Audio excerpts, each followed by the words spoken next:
Hello, and welcome to the 1912 Exiles podcast, the original, the biggest, the best Newport County podcast made by the fans, for the fans. We're brought to you in association with the Terrace Cymru Podcast Network, and of course, with our wonderful friends at the Riverside Sports Bar. I'm joined by Ed. How you doing, Ed?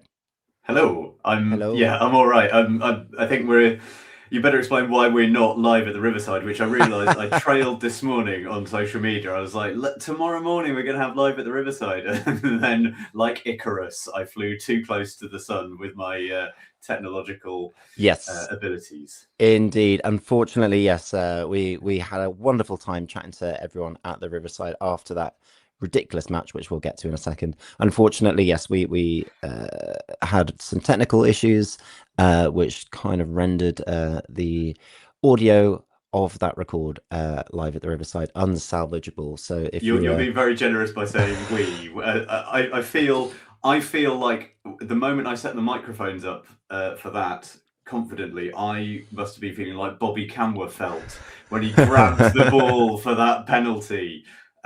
Sure of his own abilities, but hopefully, like him, I can have a redemption arc over the time it takes us exactly. to record this. Yeah, these things happen. It's not the end of the world. But yes, we thought we'd jump on, myself, Jamie, with the good Dr. Ed, just to decompress, try and figure out what on earth happened yesterday. I mean, I assume most of you listeners were there. If you weren't, it was a mad old game. I don't think I've ever seen anything like that before. All my time watching Newport County. Where do we start, Ed? Where do we start? Do we start with? Let's just start with the feelings at full time. The feelings of trying to get your breath back.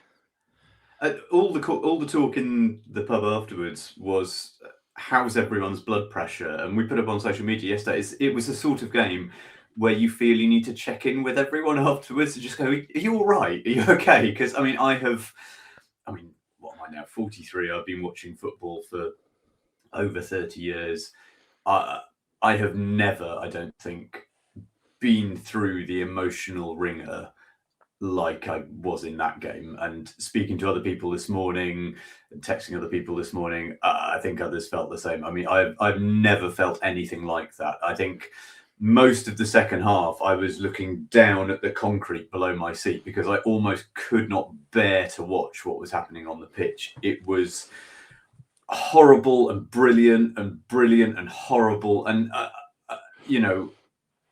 said to people afterwards, sport can do so many wonderful things to us, and it can be awful as well. But there is nothing that can give you the highs and the lows that we had yesterday. Films, drama, music, nothing comes close to what we all went through yesterday. And it was a privilege to have been part of it with friends before, during, and after the game. And it could have so easily have been a very, very different feeling at the end. But yeah, bloody hell. Yes, football, bloody hell.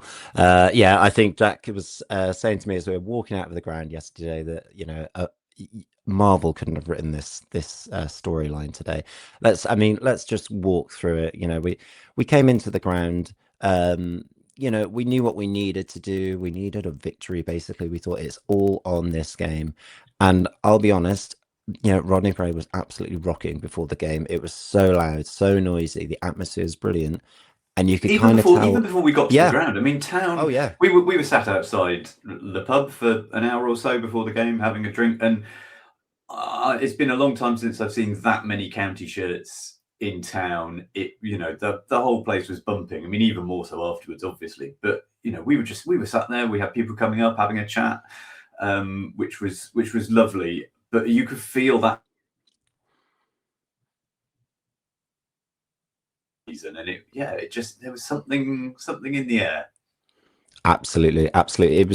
It felt like one of those days, one of those famous Rodney Parade days, whether it had been, the Great Escape season or one of those cup games. There was just something about it. And I think that got through to the players because I think first 10 minutes, totally up for it. Honestly, you could see them sort of harrying and chasing every ball, and just, quite a bit of hunger, quite a bit of desire there. And then that all led to that first goal.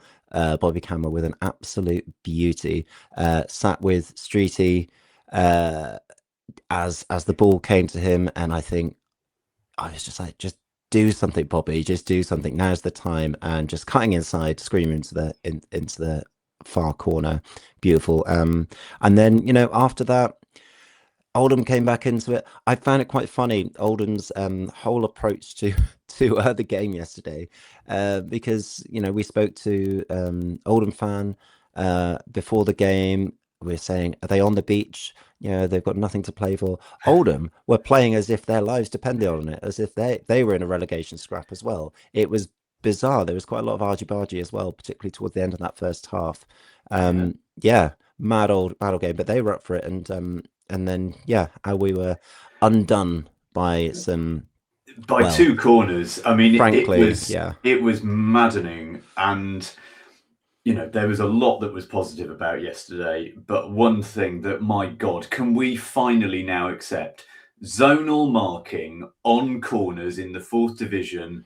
That is an experiment we have tried now for 4, 5, 6 months. It does not work. The players clearly aren't comfortable with it. We ship goals unnecessarily. I mean, Ian and I yesterday on both corners said, that's the guy who's going to go for it. That's where they're going to aim for. And it happened. The first one, you could see that was the player who's going to make the move. Again, second corner, you see exactly the same thing. That guy, the long-haired one, he's going to make that run in. If we can see it from the stands, the players should be able to see it. And if they can't, then stop letting them do zonal marking and just do. I mean, I was coaching my under-10s team in the morning, and to them, you're saying, at a corner, pick a player, stay goal side of them, be strong, and win your battle.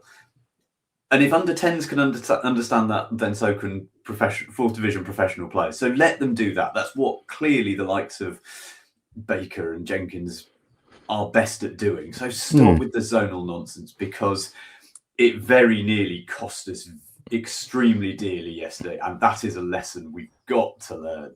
Absolutely.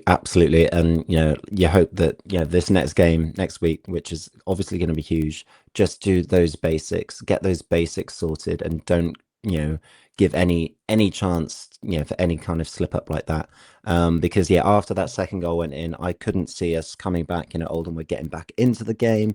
They were creating a few more chances. They're having a lot more possession. They were finding gaps between our defensive and midfield lines, but it was only a red card incident towards the end of that first half where a ball went up high. Jenkins kind of went for it and battled with their number 9. I think I've no idea what their number 9 was doing back there and Jenkins was doing up there, but whatever. Well, it was just after there'd been a corner, I think, so there was still a bit of players out of position. I think they'd broken and then it had come back. Now, but I think we maybe had different perspectives on this, because I saw it and my initial reaction was that's not a red card, but I think I think Dave next to me said no, he's body checked him, and the amount of blood that we saw gushing even from the back of the Hazels, the amount of blood you could see gushing out of Lee Jenkins, you think and clearly the linesman had a very good view of it and called the ref over and said he's got to go. So I think it's one that at the time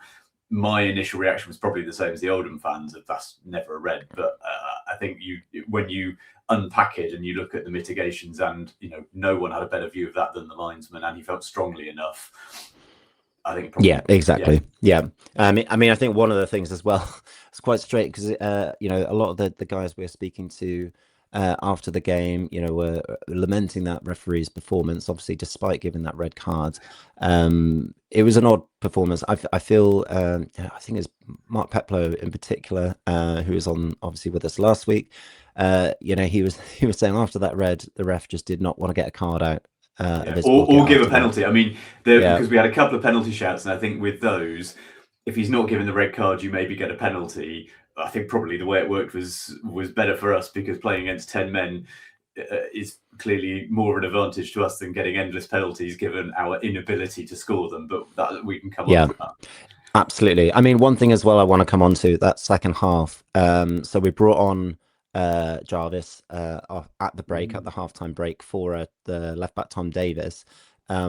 And I just wanted to give a bit of credit actually to Christian Fuchs, because I think a lot of fans have been complaining this season about him making changes far too late or not at all to impact the game when he needs to have an impact on the game. But I think he could see, right, we need to change setup here. And, it was probably a necessary thing to do. We were 2-1 down at halftime. We needed to come out strong second half, get a second striker up. You're playing against 10 men. But I still want to give credit to, say credit where it's due, because, I think that was a good move. And it worked a treat, because I think the partnership, Kroll had a great game. He was running everywhere anyway. Jarvis, loving Jarvis coming on. He putting himself about a bit, particularly when we're usually quite a lightweight team. We get That was the bundled off the difference. ball. Yeah, He because I he mean, Kroll, I like Kroll, and he does a lot of willing running, but he's not physically perhaps yet as big as he's going to need to be. Jarvis, though, he came on and we all went, God, he is a bit of a unit, isn't he? And against their centre half partnership, that who are massive blokes, it They were needed playing someone well. who, They were yeah, playing yeah, well. yeah. Yeah. It needed someone who was going to give a bit back, and he did that. And I can see there's definitely a little gem there. We've just got to nurture him, and I can't wait to see what he's like after a full pre-season. Absolutely, yeah. But coming out second half, coming out strong, getting that equaliser straight away, which was Yeah, again nice to see. They've probably had a bit of a kick up the backside at half time. Nice to see them coming out with that sense of urgency, with that real desire and bite, really. And then we had a couple more chances. One of the chances led to a collision between the goalkeeper and the defender, which unfortunately the Oldham goalkeeper taken off on a stretcher. Hope he's doing okay. So Looks in the pretty news this morning, serious. yeah. So he was taken off with a neck brace, but I saw. I think we put it on social media. Someone posted from the local newspaper in Oldham saying it was all precautionary. He went up to the hospital. He was checked over, and he travelled back with the rest of the team on the bus. So he's fine. I mean, I should imagine he's probably not going to play again this season. But it wasn't as serious as I think a lot of us first thought. So that's great news. Yeah, great news. But of course, that long stoppage meant a lot of injury time. And the goalkeeper going off as well, being replaced by somebody making his debut for Oldham. Yeah, so we're pushing and pushing that second half. You felt, oh, is it going to come? Is it not going to come? 16 minutes go up on the board for added on time. I don't think I've ever seen 16 minutes added on before, but well, we've had a running joke this season about stupid amounts of added on time. We've had various graphics ready for 7, 8, 9, 10 minutes. At no point I think I'm going to need to do a graphic for 16 minutes of added on time. But yeah, it was a nervy, I would say nervy last probably half hour if you count the probably last 15 of regulation, or 90 minutes, and then that nervy last extra 15. A couple of chances, but it just didn't feel like it was coming. I don't know what your thoughts were. You were sat behind me, but your thoughts in injury time. I mean, I couldn't bear to watch, to be honest.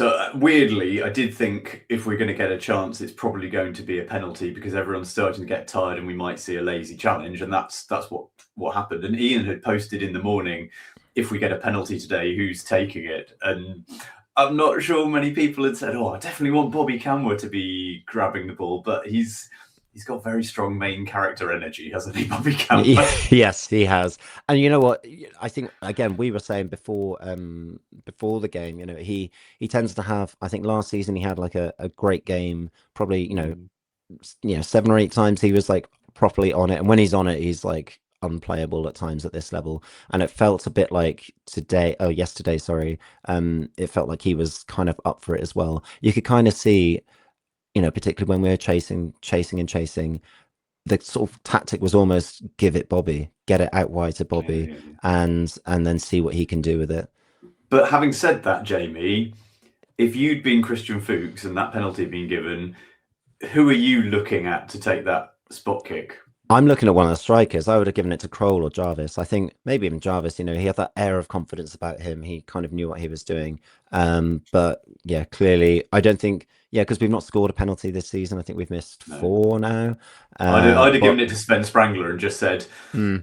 Never mind about picking a spot. Just kick it as hard as you can. If you need to put a football-shaped hole in the goalkeeper, then that's what you can do. But yeah, Bobby Camwer was, I don't know. I think he picked.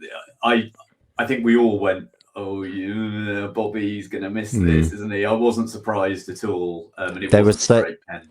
No, it wasn't a great pen, but there was so much nervous energy in, Yeah, particularly in the Hazel. I think the crowd basically went silent as well. I've never heard somebody, yeah, a whole crowd just go completely silent, waiting for that penalty. And then, of course, missing that in what was the 13th, 14th minute of added on time. You're like, oh, that's it. And you're trying not to, but you are looking at the other results, and you're like, we are yeah. going to be bottom two at this point. It's going to be pretty tricky now. It's out of our hands.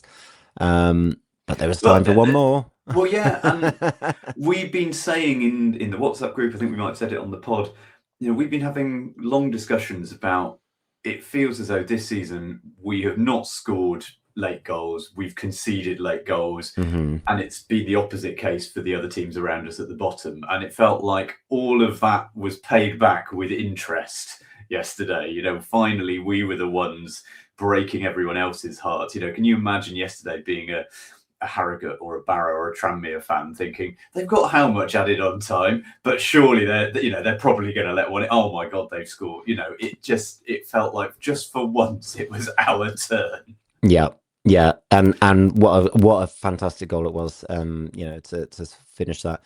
Jarvis making a little dummy as well. The ball was played Yeah, through, and you've got to say, the nerves of steel to do yeah, that, because like you say, he's come on, he's desperate to grab his chance and show what he can do, and there must have been part of him that wanted to trap that ball, turn and get the shot away himself, but to have the know-how to think, no, I'm just going to let this pass through because I don't want to be caught offside, and I know Bobby's there, and to let him. I mean, I just thought, yeah, again, yeah, it's more credit in the bank for him, isn't it? And then for absolutely, Bobby, and for Bobby, yeah. just instinctive, cool finish. Weirdly, that's where you want him. You don't want him with a penalty where he's got time to overthink it. You want him to just be, shoot, score. And you straight do worry as well, because I would have been in bits if I'd missed that penalty. To sort of pick himself back up and then get that goal, and pandemonium at the end. And what was my going through goodness, your mind when that went in, Jamie?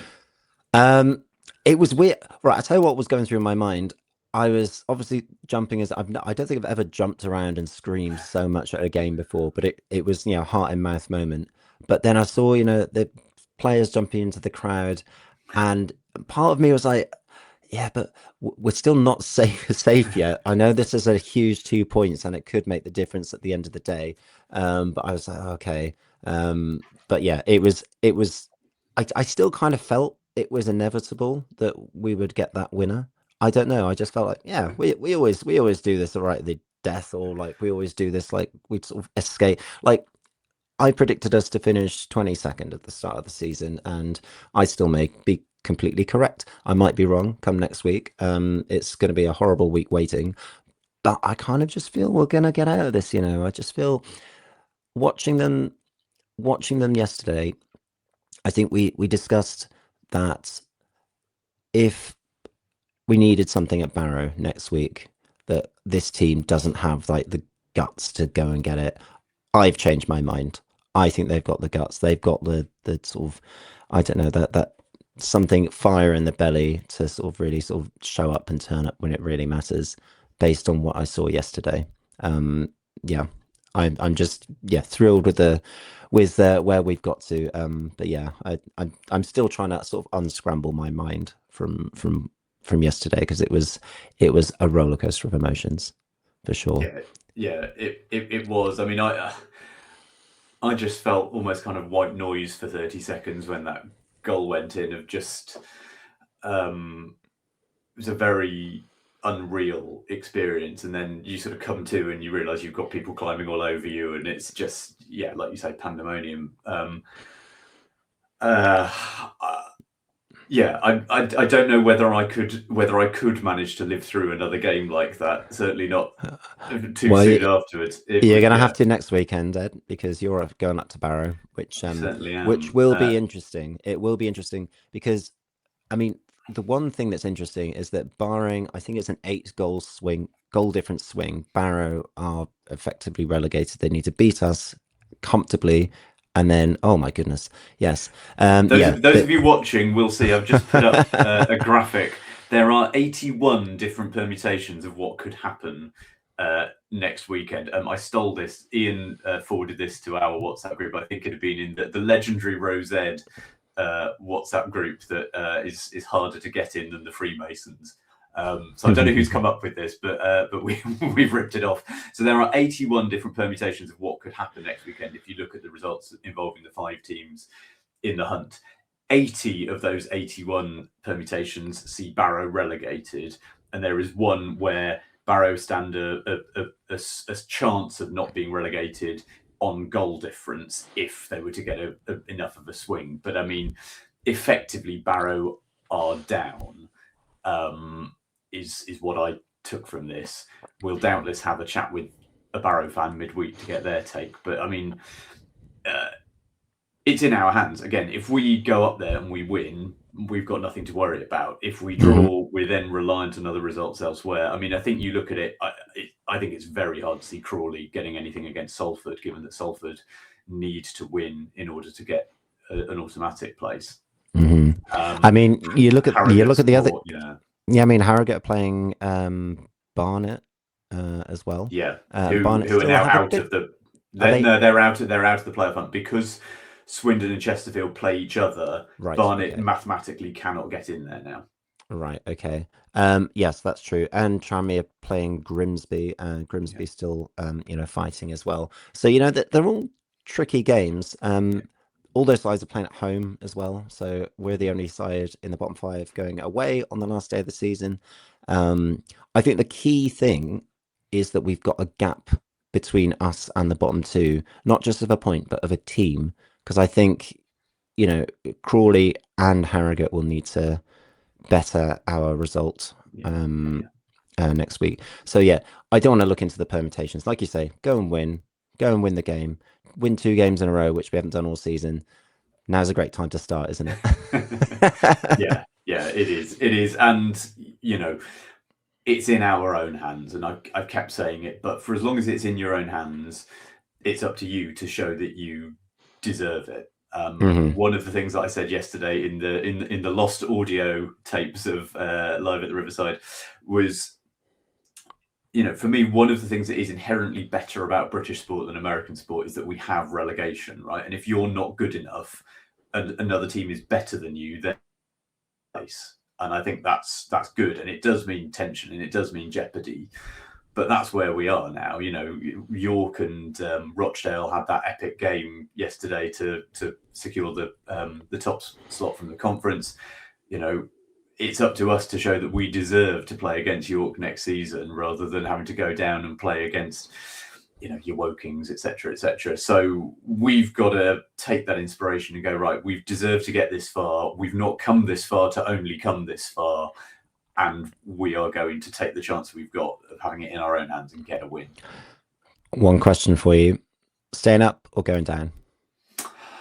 I think staying up. I mean, I think you've got to look at those permutations and go, even if things go wrong next Saturday, you're still relying on lots of other teams to get unlikely results. But more to the point, I do think that result yesterday is the sort of result that changes the mindset in a squad, and they must be so high on self-belief. We've got to make sure that doesn't leach into complacency, but I think that can't not have galvanized the squad, can it? I mean, it's galvanized the rest of us. We're all exhausted, but we're all smiling.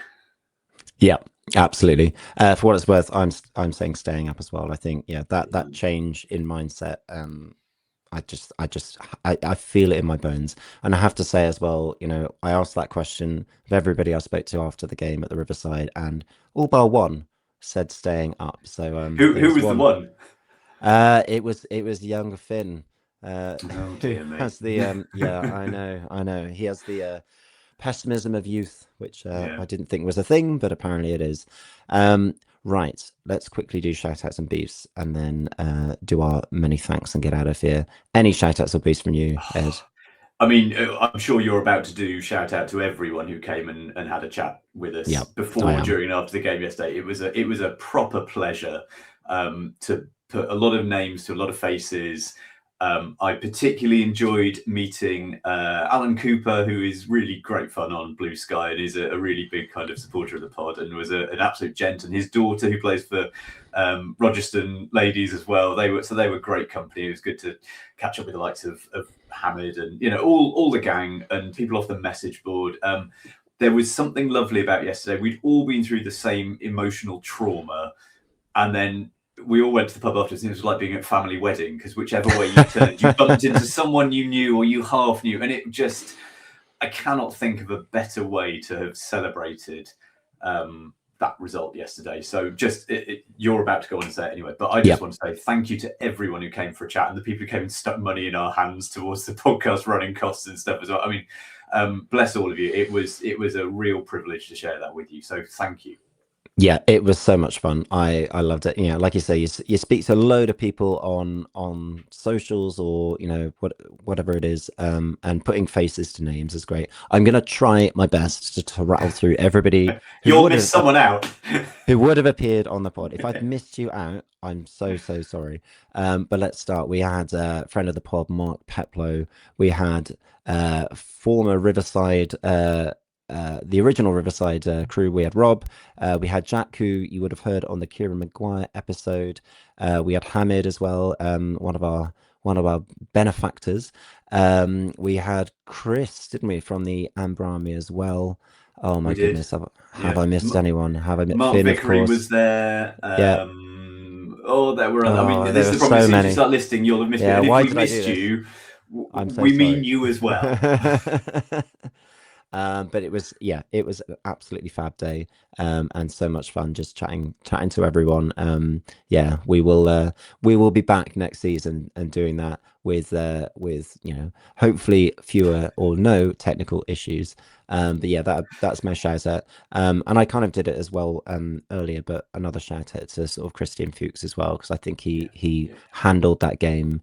Lots of different things going on and tactical changes you need to make. We didn't cut. We were talking actually in the aftermath at the Riverside that we did really well actually stretching the play, getting out wide yesterday, stretching that 10 men of Oldham in the second half and getting ourselves back on top, because I think in the past we've struggled to do that when we played against 10 men, but there was real direction there, and I think that really worked. And then loving the strike partnership, 2 up top. I'm loving it. Okay, I think we can wrap up there. We've rattled on for long enough. My voice is getting a little bit hoarse. There's a lot of screaming yesterday. Okay, yeah, like I say, thank you so much to everyone who came to the Riverside. Thank you, everyone, for listening. Thank you, the good Dr. Ed, for chatting with me today. And my goodness, Barrow next week. This week is good. I think, Ed, you said this week is going to feel like a million years. Yeah. It's going to be huge. We'll be here with the aftermath. Might be, maybe doing a preview. We'll be here regardless of what happens next week. So don't forget to like, subscribe, do what you need to do on the socials, keep chatting with us. But most importantly, above all, keep it county.